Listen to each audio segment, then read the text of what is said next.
Welcome to NTD Evening News. Our top story tonight, a deal to end the longest government shutdown in U.S. history.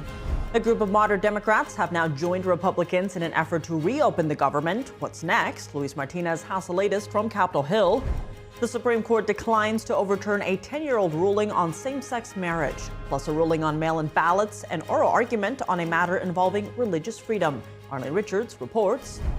President Trump pardoning dozens involved in his effort to challenge the 2020 election outcome, and the president also threatening a massive lawsuit over BBC's January 6th coverage as he hosts the Syrian president, Mariotsu, at the White House. 200 Hamas terrorists are trapped in tunnels in Israel-controlled areas in the Gaza Strip. Meanwhile, Israel continues airstrikes in Lebanon against the Iran-backed Hezbollah terrorist group. Jason Perry with the details. Secretary of State Marco Rubio is set to travel to Canada this week for a meeting with the group of 7 foreign ministers. Arian Pozdar tells us what's on the agenda, including Ukraine, Gaza, and trade.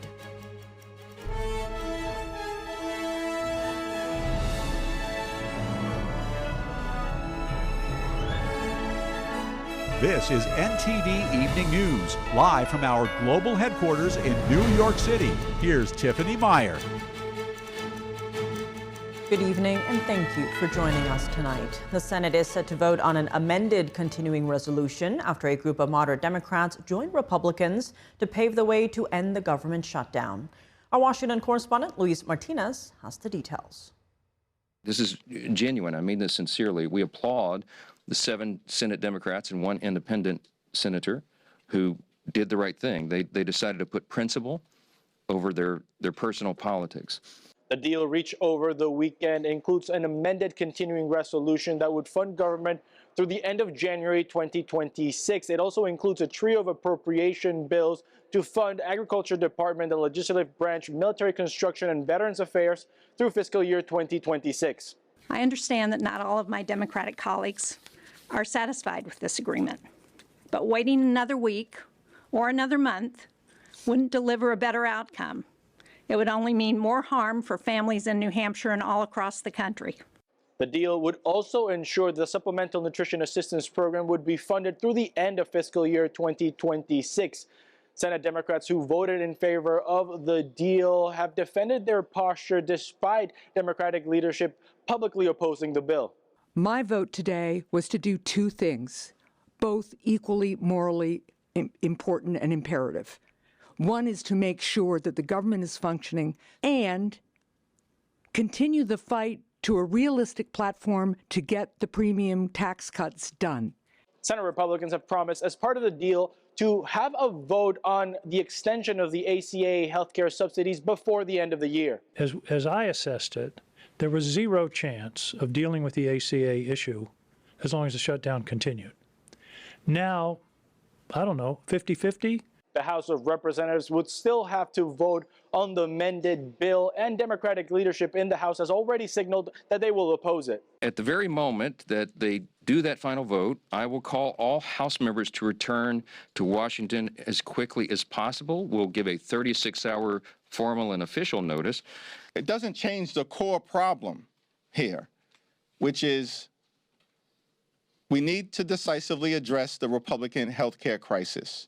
House Republicans, including the budget hawks in the House Freedom Caucus, have signaled that they would support the bill in order to reopen government. Reporting from Washington, D.C., Luis Eduardo Martinez, NTD News. Why is Congress making progress on the shutdown now? And could Americans see a $2,000 tariff check as President Trump again floats the idea? Here in Ann Hayworth and Ashwani John in a panel debate tonight on Capitol Report at 7 p.m. Eastern Time here on NTD. The Supreme Court today is rejecting calls to overturn its landmark 2015 decision that legalized same-sex marriage nationwide. But the justices have agreed to hear a case that challenges the counting of mail-in ballots received after Election Day. NTD's Arlene Richards has more. The Supreme Court justices on Monday declined to hear an appeal from a former Kentucky court clerk who refused to issue marriage licenses to same-sex couples. The justices turned away Kim Davis, who said her faith prevented her from complying with the High Court's 2015 ruling. In September 2015, a federal judge jailed her for contempt of court. She was released after her staff issued the licenses on her behalf. 3 current justices dissented from the 2015 decision, including Justices Clarence Thomas, Samuel Alito, and Chief Justice John Roberts. In other court decisions on Monday, the justices agreed to hear a case that challenges the counting of mail-in ballots received after Election Day. The state of Mississippi will defend a state law challenged by Republicans that allows a 5-day grace period for mail-in ballots received after Election Day to be counted. A lower court ruled the law was illegal. The justices are expected to hear the state's appeal and rule on it by June. And on the oral argument docket Monday, the justices heard a case involving an individual's right to sue a government official for violations of a religious land law. And another case addressing a technical issue that has circuit courts divided over how soon an individual can appeal a case that's been terminated. Arlene Richards, NTD News.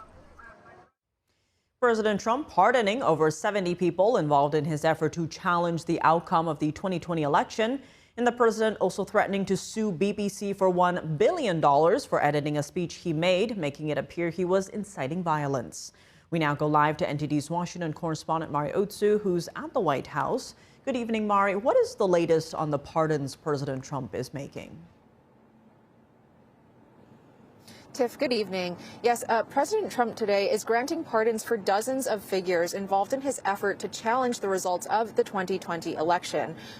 Those included are former New York City Mayor Rudy Giuliani, former White House Chief of Staff Mark Meadows, and attorneys Sidney Powell and John Eastman.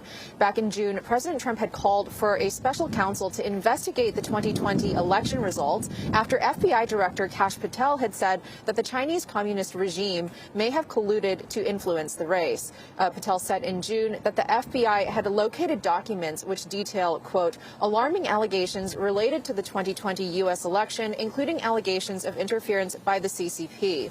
And meanwhile, relatedly, President Trump is threatening to sue the BBC for $1 billion over its edit of his January 6th speech in a documentary that aired right before the 2024 election in October. And in a letter to the BBC, President Trump's legal team demands the company, quote, immediately retract the documentary by this Friday, November 14th, calling it both false and defamatory.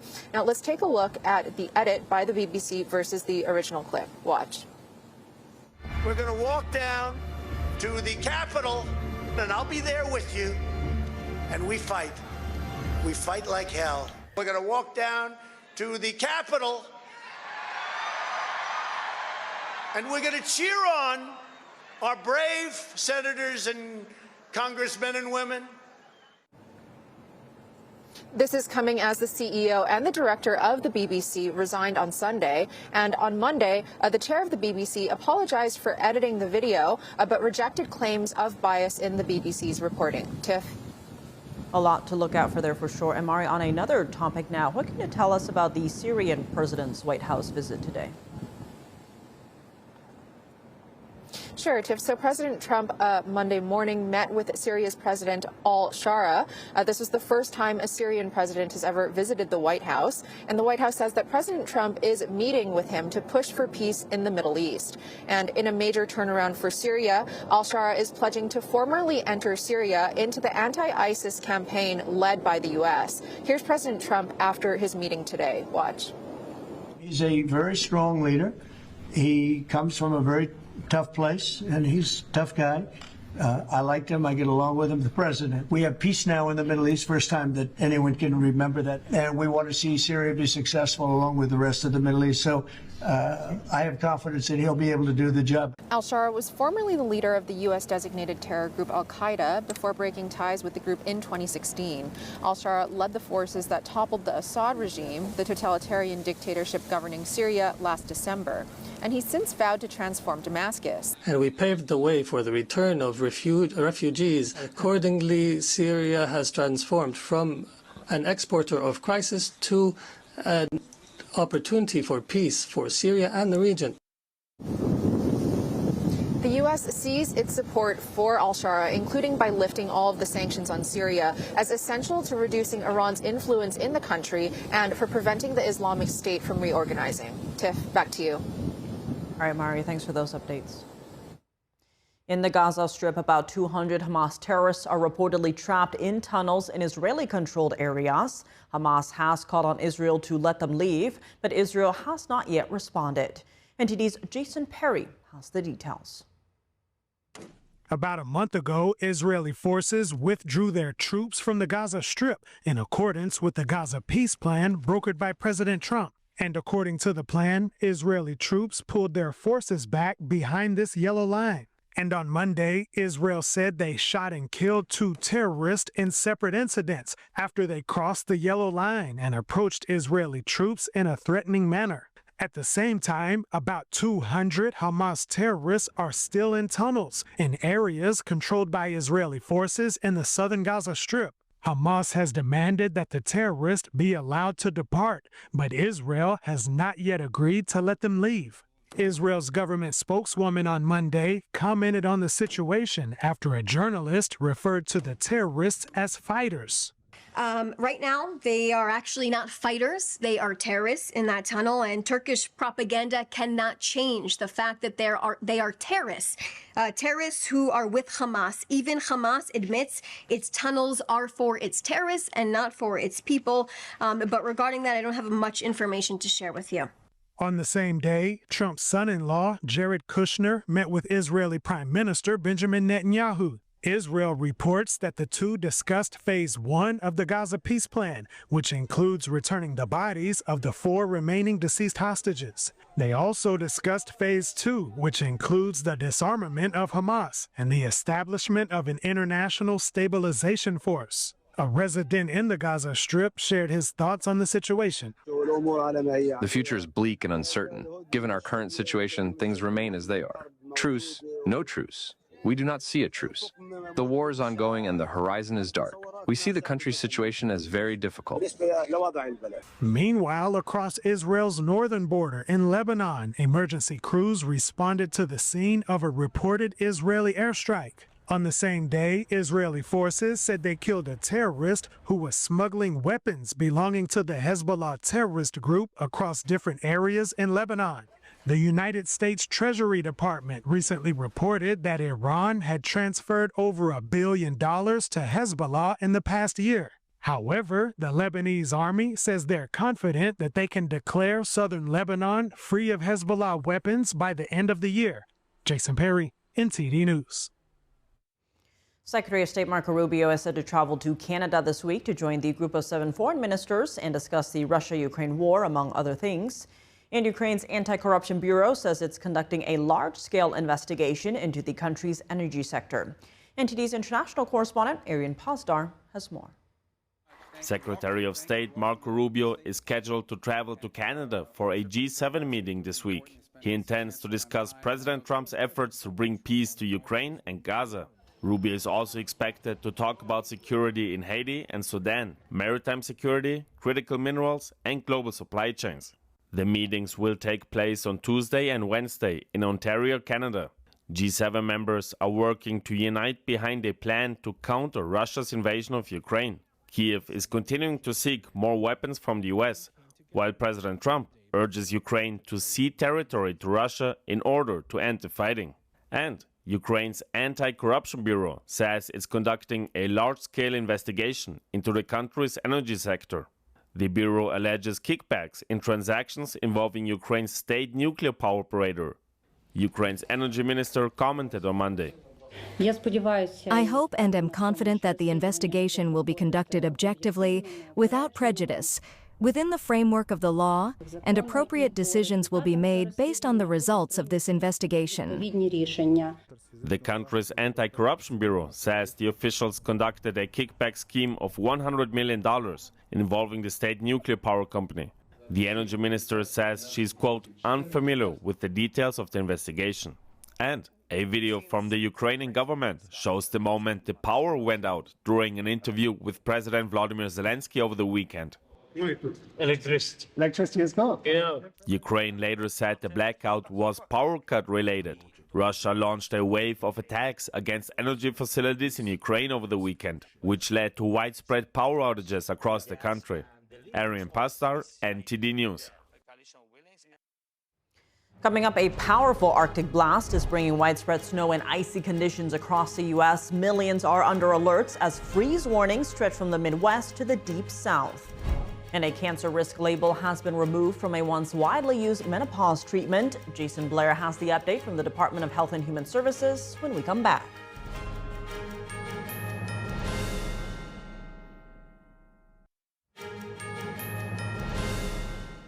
Welcome back. I'm Tiffany Meyer. An Arctic blast is hitting parts of the U.S., affecting millions with dangerous cold and snow. The storm is expected to bring icy conditions to 2/3 of the nation and record cold to the south. NTD's Christina Corona reports on the areas that will be impacted the most.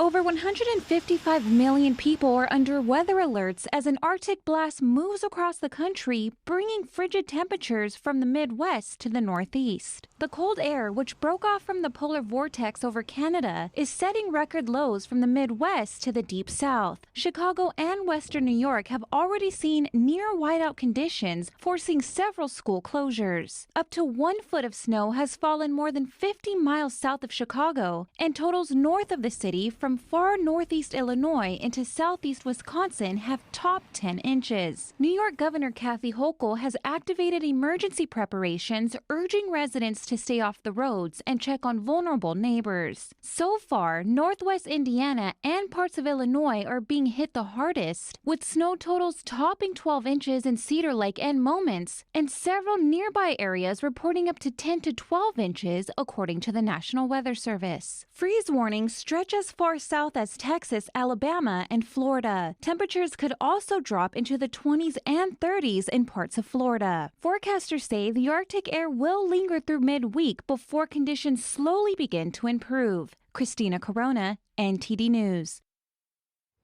A cancer risk warning has been removed from menopause treatments that use hormone replacement therapy. The FDA says that the latest research does not support the warning. NTD correspondent Jason Blair has more. For years, women were told that HRT could cause breast cancer. Black box warnings on HRT products discouraged doctors from prescribing and patients from inquiring. The Department of Health and Human Services is removing a black box warning label for menopause treatments that use hormone replacement therapy, or HRT. The warning says that menopause treatments containing estrogen can increase the risk of uterine and breast cancer as well as blood clots. Since 2003, prescriptions and the use of HRT for menopause dropped significantly after the label was applied. Before the panic, 1 in 4 women used hormone replacement therapy. Today, it's fewer than 1 in 20. The HHS says that a thorough analysis found that the study used to justify the label was flawed. The study was not statistically significant, but it triggered a media frenzy and led to the FDA applying unscientific black box warnings to all hormone replacement therapy products in 2003. Just like the medical groupthink that told us opioids were not addictive for 15 years, like the medical groupthink that said kids should avoid peanut butter until they're age 3 to prevent peanut allergies. It turns out it increases the risk of peanut allergies. FDA Commissioner Marty Makary says that some studies on menopause hormone therapy have actually shown fewer breast cancer cases. Women who took estrogen alone had a 24% reduction in breast cancer. And no clinical trial has ever shown that HRT increases the risk of breast cancer mortality.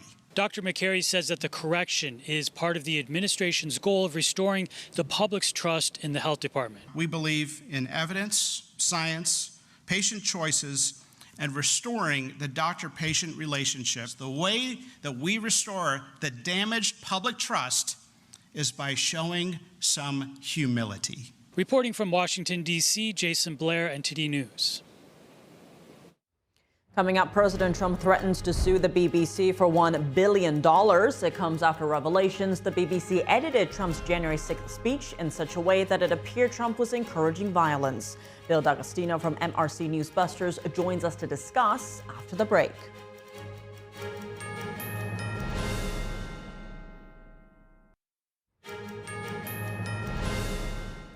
Welcome back. I'm Tiffany Meyer. President Trump threatens the BBC with a $1 billion lawsuit. NTD's international correspondent Malcolm Hudson brings us more.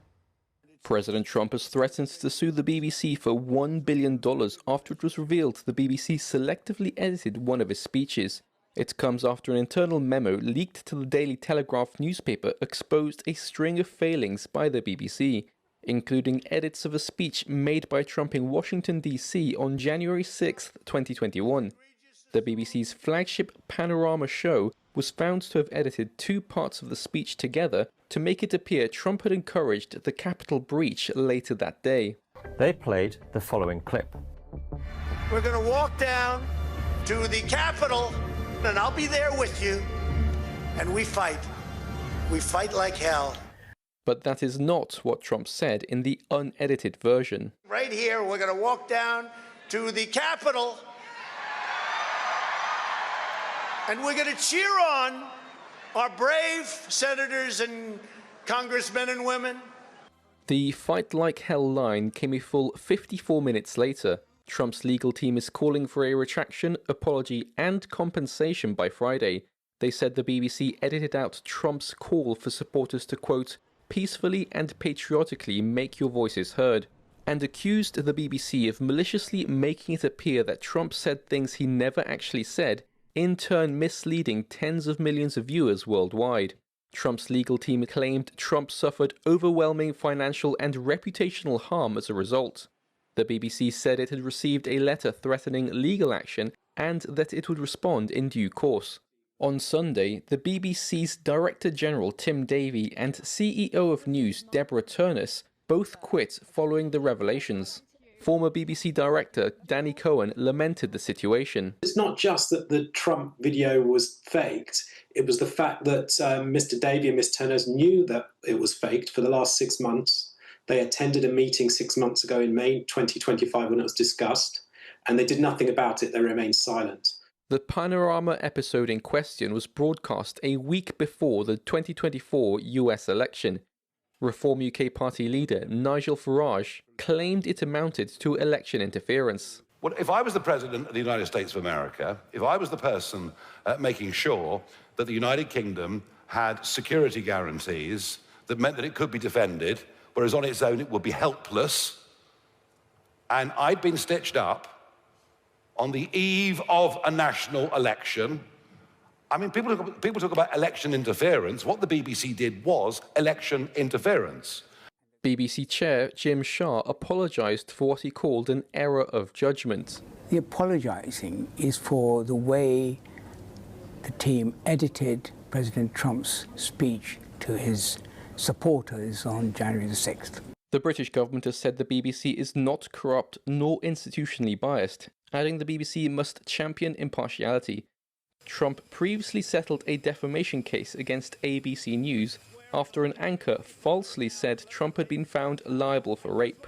Trump also settled a legal dispute with CBS News over an interview it broadcast on its 60 Minutes program with former Vice President Kamala Harris. He is currently engaged in legal action with the New York Times and the Wall Street Journal. Malcolm Hudson, NTD News, UK.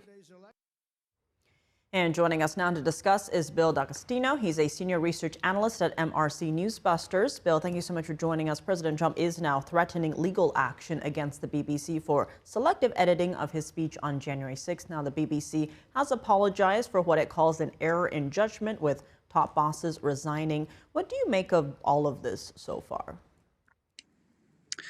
Well, first of all, I'll just say that the lawsuit is going to be significantly more complicated than if it were against something like NPR. Something that a lot of Americans, I think, don't understand about the BBC is the degree to which it is practically like a branch of the British government. Its board is actually appointed by with counsel from their Secretary of State. It's partially appointed by a part of their monarchy, right? And so the Secretary of State generally gets whatever he recommends in that regard, but it is deeply entrenched with their government. Its funding is almost 3/4 from just this TV license that the UK government charges.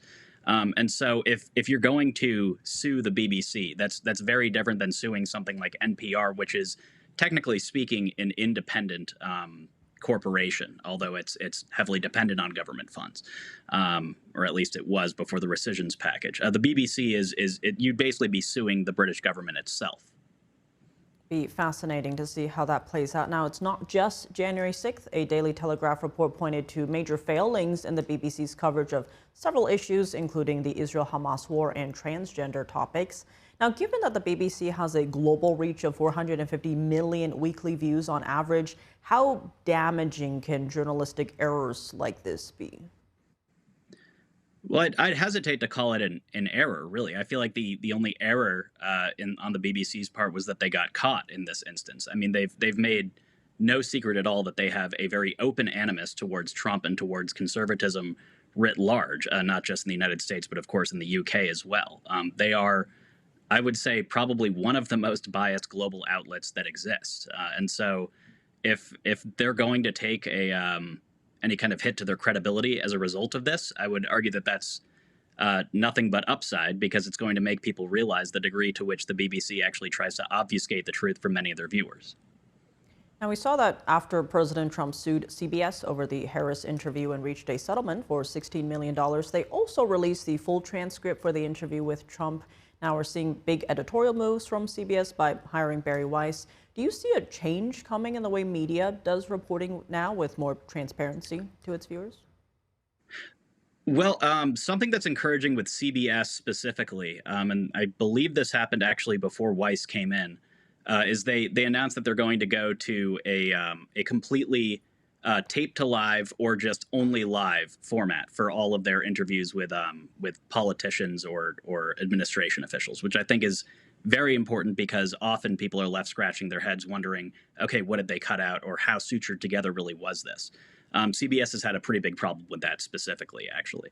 As far as the impact that Weiss might have at CBS, I mean, I think that what we've seen from her so far is encouraging, but I would encourage your viewers to recall Chris Licht's stint as the head of CNN and how much difficulty he had trying to turn that network around. I mean, he fired some of the worst offenders, right? Like John Harwood, Don Lemon, Brian Stelter, although he's now back. It's difficult to right the ship when basically everybody at every echelon of the organization is all in lockstep, and they're basically all in it for the purpose of enacting political outcomes rather than doing journalism, which I would say for the most part that kind of describes at least the way CBS was before Weiss came in. And zooming out a bit here, Bill, we've seen a massive decline in traditional media and a rise in independent forms like podcasters, and some young people are getting their news solely from social media like TikTok. Talk to us about what you're seeing in terms of the changing media landscape, the good and the bad, because, for example, more options, more sources of information, but critics will say also more sources of misinformation. Well, I would argue that misinformation is the amount of it is kind of hard to quantify, right? I mean, sure, certainly if anybody can just grab a microphone and suddenly be a show host, yeah, you're going to have less vetting. But as far as the amount of vetting that actually goes on at some of these major news corporations, it's been found to be incredibly lacking again and again and again. I mean, so many of the official narratives that have been pushed by the likes of the New York Times, the broadcast networks, Washington Post, etc., not to mention left-wing cable, which I won't even get into. But so much of that has been shown to be completely false, right? I mean, you could talk about, for example, COVID lab leak theory, or everything with Hunter Biden's laptop. So I think that in general, more diversification and less top-down, completely corporate media is almost only nothing but a good thing. Well, Bill D'Agostino, thank you so much for joining us. Thanks so much. Coming up, it's been 4 days since the FAA announced nationwide flight cancellations. David Lam and Sam Wong speak to travelers on the West Coast to get their reactions. And in baseball, less than a month after the NBA's own gambling scandal, baseball may be having one too. Dave Martin joins us to discuss when we return.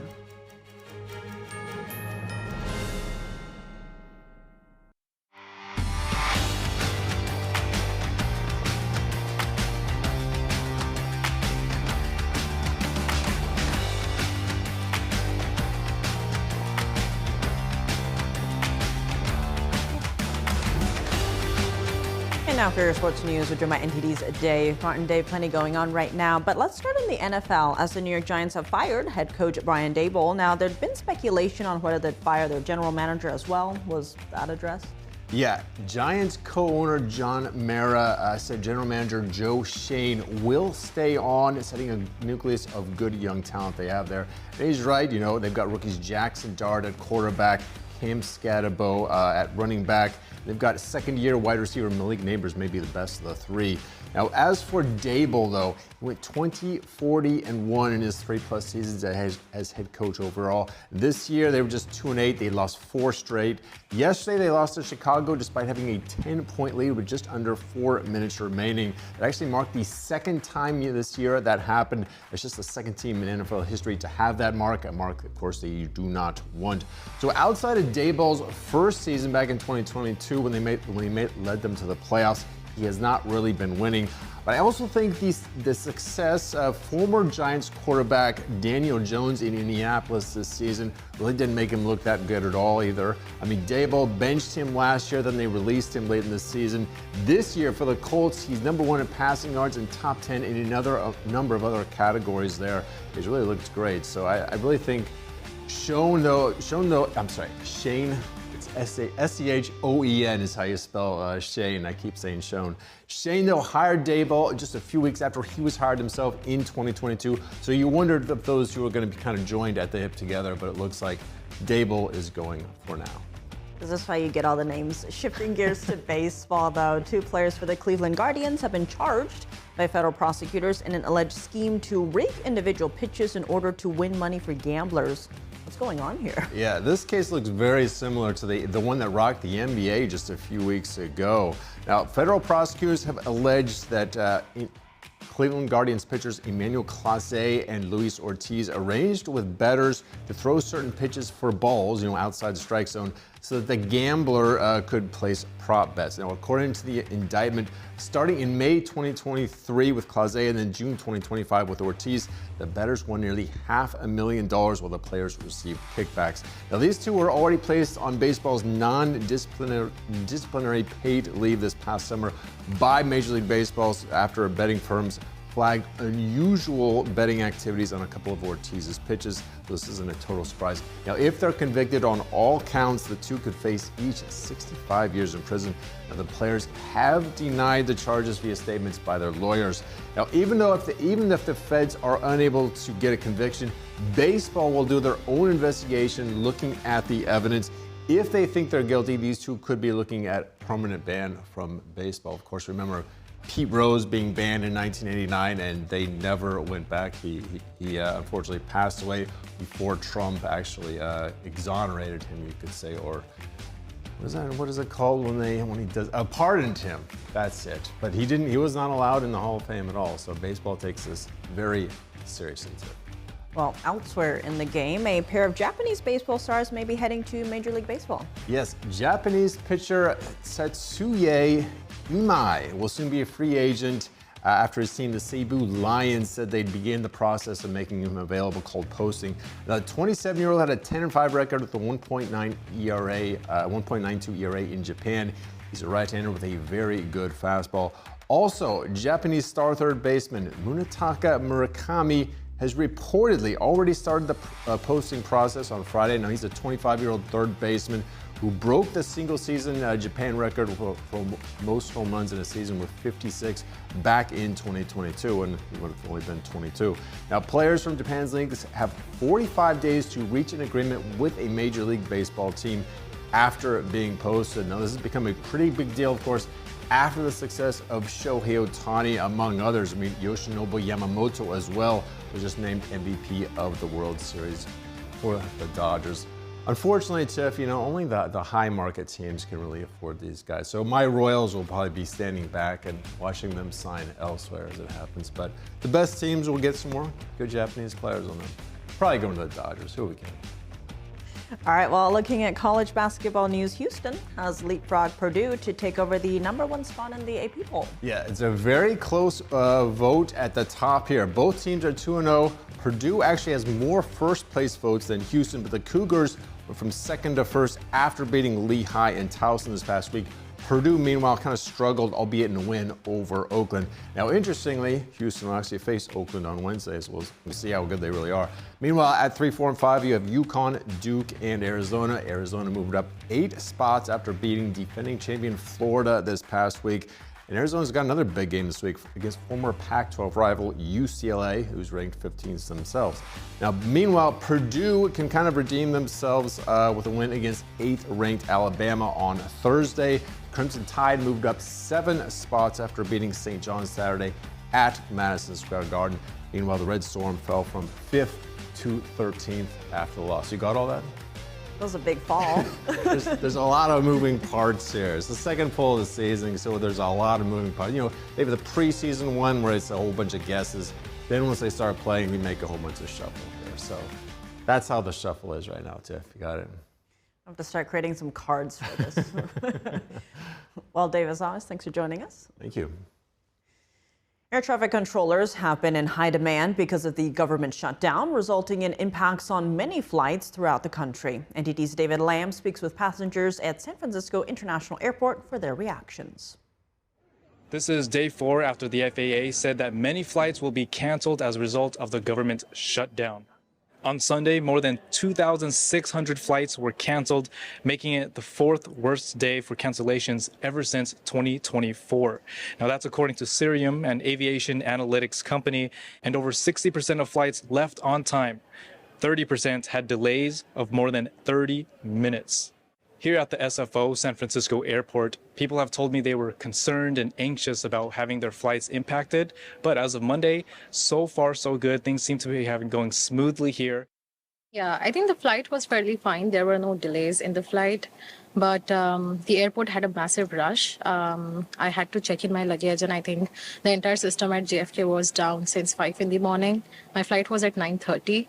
So I was afraid I'll barely make it to the boarding, but then I somehow managed it. I think all of us were standing in line for 2.5 hours. It was good. It was fun. You know, I was with my fiance, so everything was good.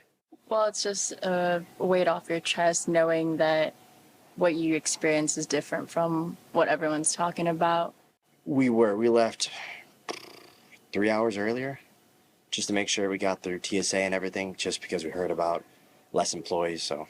Yeah, we got there early. We were anxious for about a week before the flight. We're worried that it might get canceled because this flight is kind of important for them. Long lines. So we were still a little bit worried about any delays, but we still got through. What? We're just talking about it on the car. Like, we're worried that it might get canceled or not, but then we're checking the flights and it seems like it's flying on time. As of Monday, airlines are expected to cancel 4% of their flights at 40 of the busiest airports in the U.S. And this is supposed to ramp up throughout the week with 6% by Tuesday and 10% by Friday. And President Trump said that he's going to suggest a $10,000 bonus for controllers that have been working during this whole time. David Lamb, NTD News. And as thousands of flight disruptions are plaguing airports nationwide, NTD's Sam Wong was at the Harry Reid International Airport in Las Vegas to hear from travelers. My wife's flight from Palm Springs to Las Vegas was supposed to leave Palm Springs at 5:15 a.m. So I was leaving the house at 4 a.m., saw a text message on my phone before I got in my truck, which was warming up in my garage. I was ready to go, and it had been delayed. So, and it was delayed during the morning 2 more times. And then when she got on the plane finally in Palm Springs, then she was on the tarmac for 40 minutes because it was so backed up here in Las Vegas. How was your trip to Vegas, or are you flying out? No, trip to Vegas was on Wednesday. It was very, very good. No delays. Everything was fine. So far today, everything's on schedule. Everything's on schedule. No hiccup, no delays, no nothing. Well, not yet. There were cancellations, but it didn't impact me. And there was a little delay getting through the TSA lines, probably the longest pre-check line I've had in years. But other than that, it was fine. They canceled it for some reason that they still don't even know. So now I'm stuck here trying to get a ticket back to Buffalo. Do you think this has anything to do with the shutdown? I think it has. I think it probably is affected by it because of the amount of flights they have and the air traffic controllers and everything. Used to be a lot more flights, and there's not now. Who do you think is to blame for the shutdown? I mean, the Republicans control everything, so they have the ability to bring people in for meetings and to have, negotiations. So I would say it's on them. The transportation problems that we're experiencing are manufactured by our own government. Oh, I would think they're both at fault for the shutdown. It's unbelievable. Our country, other countries laugh at our country because of our disorganization. It's so bad. I believe the Democrats have been reluctant to open because they were trying to use leverage to get what they want. They approved the budget initially and then decided, well, not so fast. And that's all for today's news. For round-the-clock coverage, visit us at ntd.com/live or download our NTD app. Thanks for tuning in. I'm Tiffany Meyer. Good night.